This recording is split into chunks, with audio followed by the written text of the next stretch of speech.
সুপ্রিয় দর্শক, দেখছেন আমরা কোথায় রয়েছি? আমরা এখন লাউয়ের ক্ষেতে রয়েছি। আমার পাশে কিন্তু শাহজাহান ভাই রয়েছেন, তিনি লাউ চাষাবাদ করেছেন।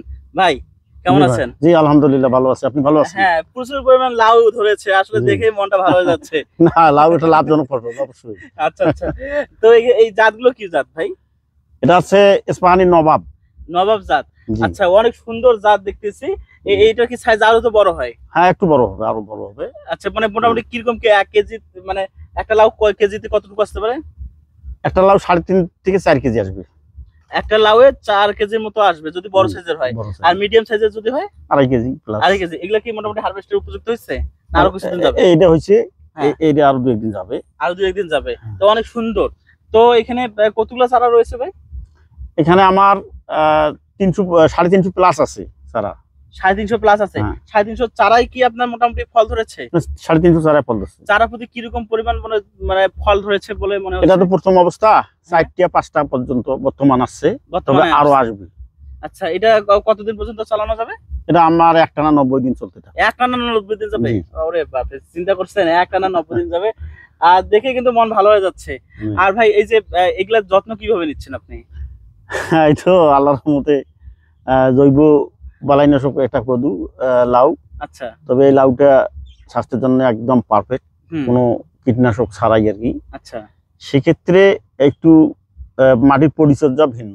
আচ্ছা আমরা যদি বিভিন্ন কোম্পানি আছে, ওইগুলো ওষুধ আমরা ব্যবহার করবো না। আচ্ছা। অরিজিনালি জৈব বালাইনাশক ব্যবহার করবো। জৈব বালাইনাশক। জি, আচ্ছা সেক্ষেত্রে একটু খরচ যদিও বেশি মনে হয়, কিন্তু লাউয়ের সাইজ বা ফলন দেখে ওটা মনে হচ্ছে না যে খরচ বৃদ্ধি পাইছে। আচ্ছা। এই যে আপনারা এখানে হারভেস্ট করেছেন? জি, হারভেস্ট করছি। কি পরিমাণ হারভেস্ট করছেন? গতকাল থেকে পরশু দিনে হারভেস্ট করছি হ্যাঁ। প্রায় 7,000 টাকার মতো। 325 থেকে 350 কদু মানে লাউ উঠাইছি। আচ্ছা, তবে এখানে একটা কথা আছে ভাই, কিন্তু হ্যাঁ। কথায় কথায় বলছিল লাউ কদু। এখানে লাউ এবং কদু কিন্তু একই জিনিস, আপনারা অনেকে জানেন অনেকে জানেন না। আমাদের আঞ্চলিক ভাষায় যেটাকে আমরা কদু বলা হয়ে থাকে, যেটা শুদ্ধ ভাষায় হচ্ছে লাউ। এই লাউ কদু একই, যেই লাউ সেই কদু। আচ্ছা, আমরা কিন্তু চাষাবাদ বিষয়ে আপনার কাছে অন্য কোনো একটা ভিডিওতে আমরা কিন্তু বিস্তারিত জানার চেষ্টা করব। জি। তো সর্বোপরি আমার কিন্তু খুব ভালো লাগলো। এই জায়গাটা কোথায় সেটা একটু আপনি বলবেন। এটা কিশোরগঞ্জ উপজেলার 9 নম্বর মাগুরিয়া ইউনিয়নের মাস্টারপাড়ার গ্রামে। আচ্ছা, এই আমার যে কত জায়গাটা, শতাংশ জমিতে লাউ এটা চাষাবাদ এটা করেছেন? 70% জমিতে আমি লাউ লাগাইছি। 70% জমিতে তিনি লাউ চাষাবাদ করেছেন। আপনি প্রায় 350 মতো চারা রোপণ করেছেন। হ্যাঁ। আচ্ছা ভাই, একটু একটা জিনিস দেখানোর চেষ্টা করবো ভাই, আমি একটু প্রত্যেকটা জায়গায়। আচ্ছা, আমি পিছনে একটা জিনিস দেখতে পাচ্ছি, এই জিনিসটা একটু আমাকে বলবেন? এটা কি আসলে? আসলে এইটা আমাদের এলাকায় জাদুর বাক্স বলে, জাদুর বাক্স বলা কিন্তু হয়। ইস্পাহানির একটা গুরুত্বপূর্ণ ইয়ে তৈরি করছে, খুব ভালো। হ্যাঁ। এটা হইলো আপনার ওই যে পোকা ধরার জন্য সেক্স ফরমন ফাঁদ বলি আমরা। হুম। তো এখানে একটা গন্ধ দেওয়া আছে, এই গন্ধটাকে আকৃষ্ট করে পোকা এর ভেতরে দেখতে পাচ্ছেন কি পরিমাণ পোকা এটা আছে। এই যে লাউয়ের যে ক্ষতি করে হুম। যে সমস্ত পোকা, আচ্ছা, সেগুলো আমরা এখানে এটার দ্বারাই আপনি এটার দ্বারা আমরা মুক্তি পাচ্ছি। আচ্ছা, আমরা একটু বাইরে আসি। হ্যাঁ। আমরা আরেকটা জিনিস দেখতে পাচ্ছি, এই যে এখন একটা হলুদ জিনিস আছে, হ্যাঁ, এটার কাজটা কি একটু বলুন। এটা আমরা হলুদ কাঠ বলি। হুম। মূলত হচ্ছে এখানেও দেখতে পাচ্ছেন যে এখানে এটাও ইস্পাহানির হলুদ কাঠ। হুম। এখানে আঠা দেওয়া আছে। আচ্ছা। এই আঠাটাকে এই পোকা, ওইটাতে এক জাতীয় পোকা, হুম। এটা আর এক জাতীয় পোকা, ছোট ছোট খুব। মানে ওটা বড় সাইজের, এটা ছোট সাইজের? জি।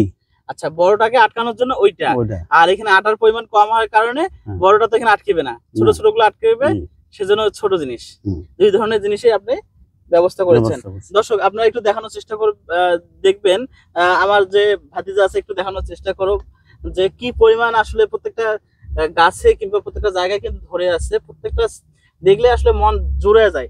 আসলে আমরা আরেকটা কাজ করব ভাই, আমরা আপনার এই চাষাবাদ নিয়ে একটা বিস্তারিত ভিডিও উপস্থাপন করার চেষ্টা করবো। আমরা একটু আর ফসলের কাছে যাওয়ার চেষ্টা করি।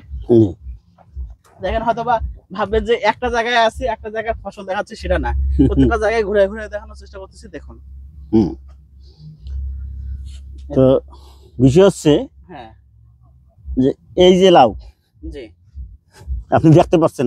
হ্যাঁ, মোটামুটি এদিকে একটু দেখো, এদিকে একটু দেখো। হ্যাঁ। হুম।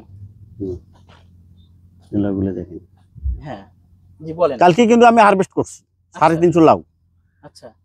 তো সাঁইত্রিশশো লাউ মানে তাহলে তো আরো প্রচুর পরিমাণ ধরেছিল। একদম মানে অন্যরকম বিষয়টা হয়ে দাঁড়াছিল। এখন মোটামুটি 500 লাউ হারভেস্ট করা মানে যাবে। আচ্ছা, তো সেক্ষেত্রে হ্যাঁ জি বলেন। সেক্ষেত্রে আমি কালকে আবার হারভেস্ট করব। হ্যাঁ, লাউকানি। আচ্ছা, তো ভাই এই যে চাষাবাদ কিভাবে করলেন না করলেন এটা নিয়ে দর্শকদের একটা বিস্তারিত ভিডিও আমরা দেখানোর চেষ্টা করবো, আপনার কাছ থেকে আমরা জেনে আমরা দর্শকদের কাছে উপস্থাপন করব। তো এখান থেকে আজকে আমরা একটু বিদায় নিচ্ছি। জি, সুপ্রিয় দর্শক, এটার বিস্তারিত একটা ভিডিও আছে, আপনারা আমাদের চ্যানেলে লক্ষ্য রাখবেন। খুব শীঘ্রই আমরা আরেকটা ভিডিও নিয়ে আসবো, তিনি কিভাবে চাষাবাদ করেছেন, কিভাবে মাটি প্রস্তুত করেছেন, এগুলো বিষয় নিয়ে। তো দেখা হচ্ছে ওই ভিডিওতে। ভালো থাকবেন, সুস্থ থাকবেন।